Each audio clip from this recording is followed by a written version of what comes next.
Hello, I'm Sebastian. Welcome to Nine Nartree's podcast. Today, I will summarize and review the book.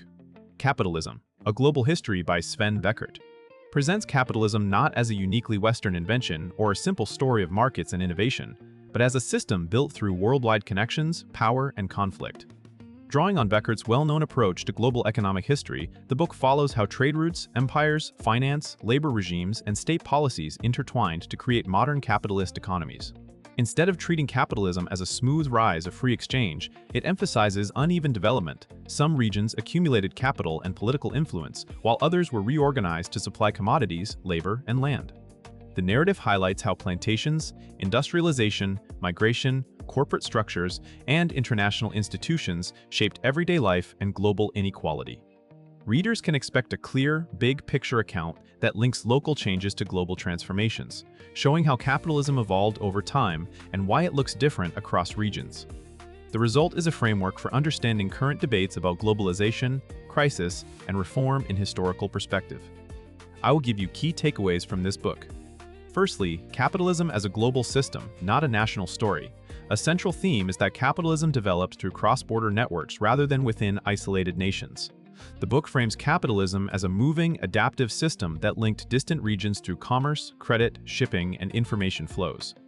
This perspective shifts attention from a single origin point to the circulation of commodities and capital across oceans and continents. It also shows how states and empires helped create the conditions for markets, from securing trade routes to enforcing property claims and contract rules. By foregrounding connections, the narrative helps explain why the prosperity of some places has often depended on the extraction of labor, land, and resources elsewhere.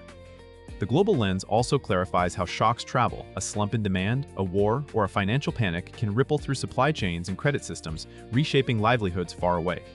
Understanding capitalism this way challenges the idea that it is merely the outcome of human tendency to trade.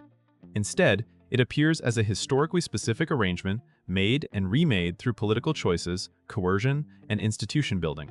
The topic prepares readers to see present-day globalization as part of a longer history of integration and inequality rather than a purely modern phenomenon. Secondly, empire, coercion, and the making of capitalist labor. The book emphasizes that capitalist expansion has frequently relied on coercive labor systems alongside wage work. Rather than presenting freedom of contract as the defining feature, it highlights how conquest, slavery, forced labor, and other constraints were entangled with markets and profit-seeking. Empires reorganized territories to serve distant demand, redirecting land use, reshaping local governance, and controlling mobility. This helps explain how large-scale commodity production could grow rapidly even when labor rights were limited or absent. The narrative also connects these labor regimes to broader institutions, legal codes that defined property, policing that enforced work discipline, and financial mechanisms that funded expansion. Importantly, coercion is not treated as a primitive prelude that disappears with modernization. Instead, the book suggests it has been recurrent, changing form as capitalism moved into new regions and industries. This topic also clarifies the moral and political stakes of capitalism as a lived experience. It encourages readers to evaluate economic growth alongside questions of power, race, and citizenship, and to recognize that labor arrangements are not natural outcomes of markets. They are shaped by conflict, collective action, and the capacity of states to regulate or repress. Thirdly, commodities, supply chains, and the hidden architecture of profit. A global history of capitalism becomes tangible when traced through commodities and the supply chains that move them.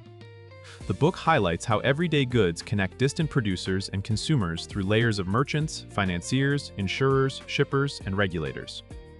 Following commodities illuminates how value is created and captured, who bears the risks of crop failure or price swings, who controls transport and credit, and who sets standards that determine access to markets. It also reveals how industrialization depended on reliable flows of raw materials, and how disruptions, whether wars, embargoes, or labor uprisings, could transform business strategies and state policy. By focusing on commodity frontiers, the narrative explains why capitalism repeatedly seeks new regions to secure land, labor, and resources, often leading to environmental change and social dislocation. This approach also clarifies the role of information, technology, and management in coordinating production across distance. The architecture of profit is not only factories and entrepreneurs, it includes contracts, accounting, logistics, and legal enforcement. For modern readers, this topic provides tools to interpret contemporary debates about ethical sourcing, corporate responsibility, and the vulnerability of global supply networks to shocks. Fourthly, finance, corporations, and the power of institutions. Another major topic is the institutional machinery that makes capitalism scalable. The book highlights how finance, from credit instruments to banking networks and later capital markets, expanded the capacity to invest, speculate, and absorb risk. Financial systems did not simply arise from private initiative, they were enabled by political decisions about currency, regulation, debt, and the enforcement of claims. Alongside finance, corporate forms and managerial practices helped coordinate large enterprises across space and time, separating ownership from daily control and allowing firms to outlast individual founders. This institutional focus helps readers see that capitalism is not only about competition but also about organization and governance. It also explains why crises recur, leverage, bubbles, and sudden shifts in confidence are embedded possibilities in credit-based growth. The topic connects to the emergence of powerful actors that can influence states, shape labor markets, and set the terms of trade. At the same time, it shows how states rely on capitalist growth for revenue and legitimacy, creating a relationship of mutual dependence and tension. Readers gain a clearer sense of why reforms often focus on rules for finance and corporate behavior, and why those reforms are contested by groups with different interests. Lastly, inequality, resistance, and the contested future of capitalism. A global history inevitably confronts the uneven outcomes of capitalist development. The book frames inequality as a structural feature produced by patterns of ownership, bargaining power, and geopolitical advantage rather than as an accidental byproduct. As regions were incorporated into global markets, some gained industrial capacity and political leverage, while others were locked into roles as commodity suppliers or sites of cheap labor. Yet the narrative also gives space to resistance and reform. Workers, enslaved people, peasants, and anti-colonial movements challenged exploitation, and social movements pushed states to regulate labor, provide welfare, and restrain corporate power. This makes capitalism appear as a field of conflict, where outcomes depend on collective action and institutional choices. The topic also links past struggles to present debates about globalization, deindustrialization, migration, climate stress, and the legitimacy of economic inequality. By showing that capitalism has taken multiple forms across time and place, the book suggests that its future is not predetermined. Readers are encouraged to think in terms of alternatives within capitalism, such as stronger labor rights or public regulation, as well as possibilities beyond it. The result is a historically grounded way to assess policy proposals and social movements without treating the current model as inevitable. In conclusion, this book is best for readers who want a big-picture understanding of capitalism beyond simple tales of entrepreneurs, markets, and technological progress.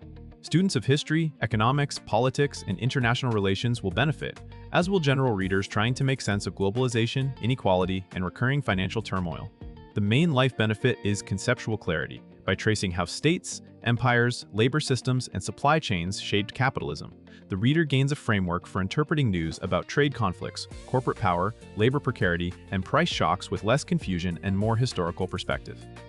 The book is also useful for ethical reflection, because it connects prosperity and consumption to the institutions and labor arrangements that made them possible.